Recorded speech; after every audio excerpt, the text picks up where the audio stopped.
Hello students, this side Neeraj, learn with SCG से। So students, आज मैं 11th क्लास का सेकेंड टर्म का सिलेबस लेके आया हूँ इंग्लिश का।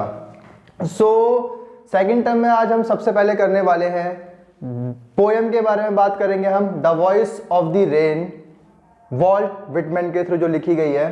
ठीक है, इंग्लिश पोएम है आपका, टर्म सेकंड स्टार्ट हो चुका होगा ऑलरेडी आप सभी का। हमने भी सोचा स्टार्ट कर देते हैं। तो आज हम 11th क्लास की poem the voice of the rain या द वॉइस ऑफ रेन कह लो, वॉल्ट विटमैन के थ्रू लिखी गई है, इसके बारे में बात करने वाले हैं कि इस पोएम में है क्या और क्या पॉइंट हमें कहना चाहता है। ठीक है, तो ब्रीफली समझेंगे आराम से, क्योंकि सेकेंड टर्म है तो स्टार्टिंग है तो स्लोली समझेंगे और एक एक चीज़ को समझते हुए चलेंगे। ठीक है, लास्ट तक बने रहे वीडियो के ताकि डीपली समझ में आए आपको। ओके, बिना देरी किए स्टार्ट करते हैं।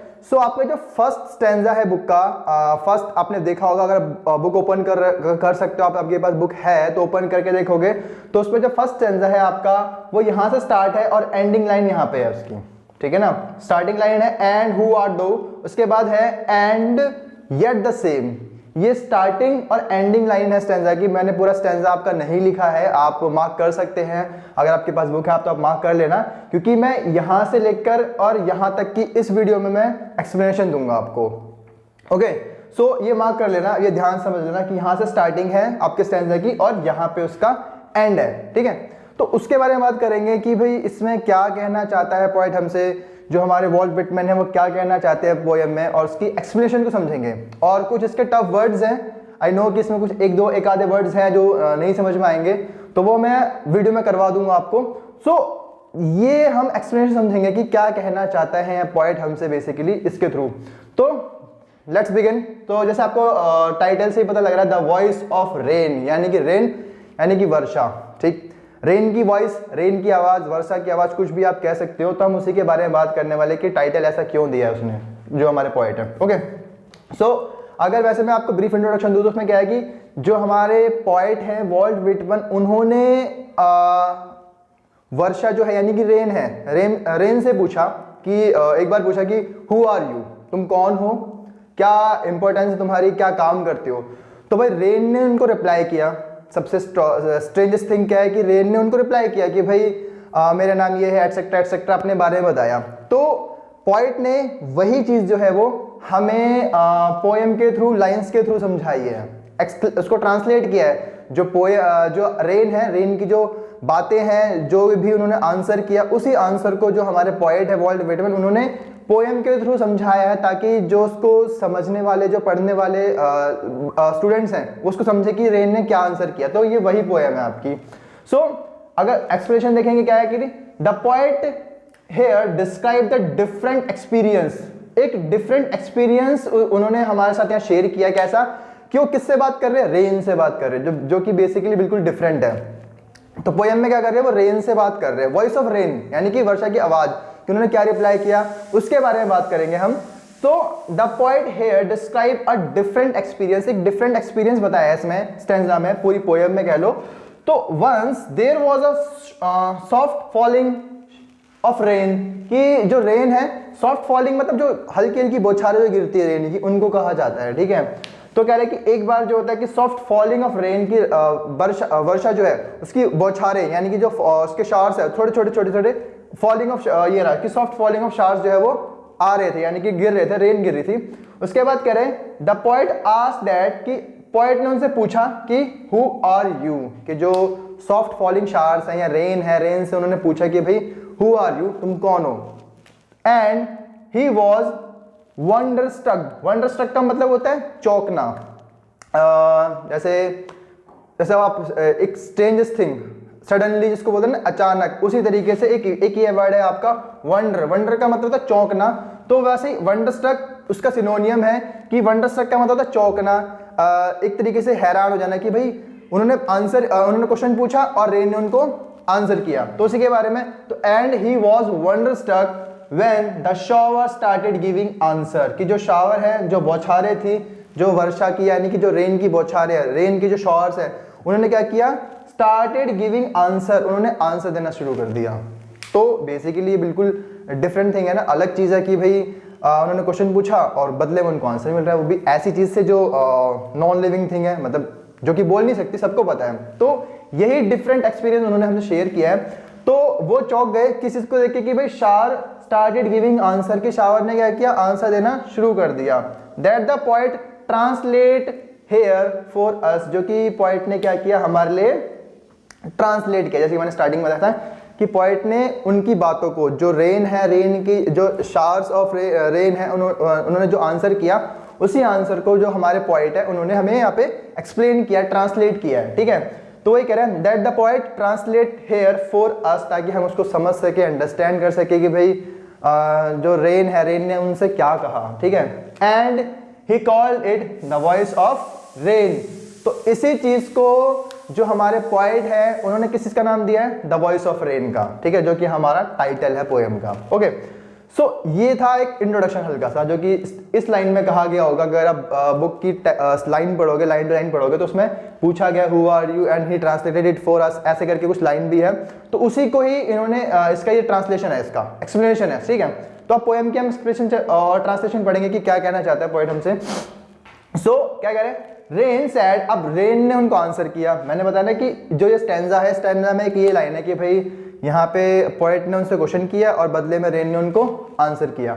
अब आंसर क्या किया ये भी स्टैंजा में बताया हुआ है, मैंने पूरा स्टैंजा नहीं लिखा हुआ है, वैसे बता रहा हूँ कि आप स्टार्टिंग और एंडिंग मार्क करेंगे तो आपको पता लगेगा कि हाँ इस स्टैंजा से लेकर, सॉरी इस लाइन से लेकर इस लाइन तक जो है मैंने कवर किया है। तो मैंने उसी की एक्सप्रेशन करी है। तो पूरी पोएम मत समझना आप, स्टार्टिंग और एंडिंग ही समझना कि ये पहला स्टैंजा है आपका पोएम का, ठीक है ना। तो ध्यान से, तो अब उन्होंने, रेन ने आंसर क्या किया, उन्होंने क्वेश्चन पूछा, अब रेन ने आंसर भी किया। क्या आंसर किया है, rain said it was the poem of the earth. तो रेन ने सबसे पहले क्वेश्चन पूछा कि हु आर यू, तो रेन ने क्या कहा अपने बारे में, rain said it was the poem of the earth, कि भाई I am the poem of the earth. Rain ने क्या जवाब दिया कि मैं क्या हूं, अर्थ की पोएम हूं, यानी कि अर्थ की कविता हूं, यानी कि अर्थ मेरे से रिलेट है, अर्थ मेरे से जुड़ा हुआ है, ठीक है। उसके बाद and said it keeps rising, और क्या कहा कि मैं हमेशा कीप्स मतलब हमेशा बढ़ती रहती हूँ, ठीक है ना। राइज का मतलब बढ़ना, उगना, काफी सारी चीजें होती हैं। तो and said it keeps rising, उसने ये कहा कि मैं हमेशा यहाँ राइज होती रहती हूँ, ठीक है ना, उगना, बढ़ना। उसके बाद eternally out of the land, eternally का मतलब होता है हमेशा के लिए, ठीक है ना, हमेशा, और ऑलवेज का सिनोनियम हो गया। और इटरनली को हम बेसिकली उसके लिए भी यूज करते हैं, इमोर्टल के लिए, ठीक है, जो अमर हो, तो कभी खत्म ना हो, उसको बोलते हैं। तो इटरनली का मतलब ये बोलता है कि ये हमेशा, and it keeps rising eternally, ये हमेशा उगती रहती है, मतलब हमेशा निकलती रहती है, बढ़ती रहती है। Rise eternally out of the land, कहां से निकलती है, लैंड से, जो आपका धरती है, धरती से निकलती है। And the bottomless sea, bottomless sea का मतलब, बॉटमलेस का मतलब क्या, जिसका कोई तल नहीं होता, जिसका कोई बेस नहीं होता। अगर मैं कोई भी चीज लूं, सो ये इसका बेस है कि यहां से निकल रही है, ठीक है ना। तो बॉटमलेस का मतलब होता है जिसका कोई बेस नहीं होता, ठीक है, डीप होती रहती है। तो क्या जो हमारी रेन है, रेन क्या कहती है कि भाई मैं हमेशा बढ़ती रहती हूँ, राइज होती रहती हूँ। एंड कहां से निकलती हूँ, लैंड से। एंड द बॉटमलेस सी से, ऐसे समुद्र से जो कि बॉटमलेस है, वहां से मैं राइज होती हूँ, यहां से मैं निकलती हूँ। नो वन कैन फील और टच इट, और रेन ने ये भी कहा कि कोई मुझे फील नहीं कर सकता, कोई मुझे टच नहीं कर सकता। ये अलग बात, मतलब ये according to poem, according to rain अपने उससे कहा कि कोई मुझे फील या टच नहीं कर सकता। तो आप टच तो फील तो कर ही सकते हो एटलीस्ट, लेकिन टच नहीं कर सकते। तो टच भी कर सकते हो, लेकिन ये अलग, यहाँ पे जो है पोएट ने अलग इसमें बात करी है कि भाई कि जो रेन है, रेन ने क्या कहा कि कोई मुझे फील और टच नहीं कर सकता, मुझे इकट्ठा नहीं कर सकता, मुझे रोक नहीं सकता, ठीक है ना, मैं हमेशा राइज होती रहूंगी अपने अकॉर्डिंग, ठीक है, उन्होंने ये कहा है। और व्हेन इट राइजिंग, जब वो, हाँ तो वही कहते, उन्होंने ये कहा कि जब मैं राइज होती हूँ, हाँ जब मैं राइज होती हूँ, जब मैं निकलती हूँ, तो कोई मुझे टच या फील नहीं कर सकता, ये कहने का मतलब है। अब इट इज इम्पॉसिबल, इम्पॉसिबल का मतलब क्या होता है, इम्पॉसिबल का जो ये वर्ड है, इसका मतलब होता है आपका अनटचेबल, ठीक है ना। क्या होता है, अनटचेबल, जिसको हम छू नहीं सकते, जिसको हम टच नहीं कर सकते। इम्पॉसिबल का मतलब होता है अनटचेबल, ये याद रखना, ये आपका वर्ड है, ये उसमें भी यूज हुआ है ऑलरेडी आपका। ओके, नेक्स्ट है it goes up towards the haven, ये कहाँ, यहाँ से बेसिकली धरती यानी कि लैंड से निकलता है। जो रेन की बात हो रही है कि रेन जो है वो धरती से आपकी राइज होती है, निकलती है और कहाँ जाती है, it goes up towards heaven, कहाँ की तरफ जाती है, हेवन की तरफ जाती है, यानी कि द स्काई की तरफ जाती है। There it takes a vacuum form which is quite different from the form in which it rises। अभी देखो थोड़ा सा लाइन को आप समझो, इसको क्या कहना चाहता है। It goes up towards the haven, ये हेवन की तरफ जाती है, जैसे कि हमने पढ़ा कि भाई आपके लैंड से निकलती है, फिर कहाँ जाती है, रेन के बारे में बात हो रही है, कहाँ जाती है, स्काई की तरफ, हेवन की तरफ जाती है। There it takes a vague form, ये कैसे एक फॉर्म लेती है, वैक्यू का मतलब होता है अनक्लियर, क्या, अनक्लियर यानी कि जो साफ दिखाई ना दे, ऐसा फॉर्म लेती है वो, ठीक है ना। फॉर्म यहाँ पे मीन्स टू से, फॉर्म का मतलब होता है रूप, ठीक है ना। तो इट मीन्स क्या कह रहा है कि हेवन की तरफ जाती है, there it takes a vague form, एक ऐसा फॉर्म लेती है जो कि क्या हो, आपका अनक्लियर हो, ठीक है ना, साफ ना हो, उसको ऐसा रूप लेती है। विच इज क्वाइट डिफरेंट, जो कि थोड़ा क्या होता है, बिल्कुल डिफरेंट होता है, किससे, form in which it rise, कि मतलब जिस फॉर्म से, जिस रूप से वो यहाँ से निकली थी और जिस रूप में वो ऊपर जाके कन्वर्ट हुई है, यानी कि जो स्काई में कन्वर्ट हुई है, वो रूप और वो रूप, यानी कि वो फॉर्म और वो नीचे वाला फॉर्म दोनों डिफरेंट है एक दूसरे से। कैसे, एग्जांपल देके समझाता हूँ। सपोज दैट कि जो आपकी रेन है वो जो आपका बॉटमलेस सी है, जैसे कि यहाँ पे यूज है ऑलरेडी, वहां से निकल रही है, ओके, निकल के वो आपके हेवन में गई है, यानी कि स्काई में गई है आपके, ठीक है ना। स्काई में वो उसने फॉर्म चेंज कर लिया, यहाँ पे वो फॉर्म थी एक तरीके से वाटर फॉर्म थी उसकी, ठीक है ना। वाटर फॉर्म मीन्स से कि वो एक लिक्विड फॉर्म में थी, वाटर फॉर्म में थी, या बहुत ज़्यादा फैला हुआ था, जैसा भी समुद्र से, ठीक है ना। जैसे आपको आपने वो शायद सुना होगा, जो आपका रेन साइकिल होता है, शायद मेरे ख्याल से वाटर साइकिल या रेन साइकिल होता है, कि कैसे सन जो है बेसिकली उसको वो करता है अपने, क्या कहते हैं, वॉशपन जिसको बोलते हैं इंग्लिश में, एवेपोर करता है, एवेपोरेशन जिसको बोलते हैं। तो उसके बाद क्या है, यहाँ से रेन ऊपर गई, तो जो फॉर्म है वो यहाँ थी, यहाँ पे क्या है, वो सी में है, पानी में है, यानी कि समुद्र में है। तो कहने का मतलब यहाँ पे जो उसकी फॉर्म थी, यानी कि जो उसका यहाँ रूप था, और स्काई में जाने के बाद वो छोटी छोटी वो बन गए, रेन ड्रॉप्स बन चुके हैं, ठीक है। यहाँ पे कोई और उसका फॉर्म था, लेकिन यहाँ जाने के बाद उसका फॉर्म जो है वो चेंज हो चुका है, ठीक है ना। यहाँ पे वो ड्रॉप्स बन चुके हैं, रेन ड्रॉप्स बन चुके हैं, और फिर वही रेन ड्रॉप्स वापस रेन के रूप में हमारे, यानी कि जो छोटी छोटी वर्षा है, बौछारें हैं, उनके रूप में हमारे पास नीचे आते हैं। तो वही कह रहा है कि जिस फॉर्म से वो राइज हुई थी और जिस फॉर्म में वो कन्वर्ट हुई है, वो फॉर्म और वो फॉर्म दोनों एक दूसरे से अलग है, यानी कि दोनों जो रूप है एक दूसरे से अलग है। तो वही कहना चाहता है, it goes up towards the haven, यानी कि द हेवन यानी कि आकाश की तरफ जाती है। There it takes a vague form, वहां पे एक वैक्यू फॉर्म मतलब रूप लेती है वो अपना, विच इज क्वाइट डिफरेंट, जो कि बिल्कुल डिफरेंट है, किससे, form from the form in which it rises, जिस फॉर्म में वो राइज हुई थी या जिस फॉर्म में वो निकली थी उससे बिल्कुल डिफरेंट है।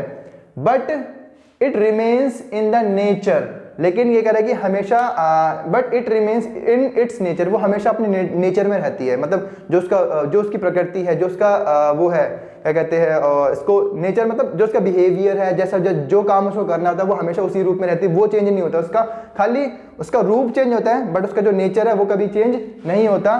और कंपोजिशन, और जो उसकी बनावट है वो चेंज नहीं होती।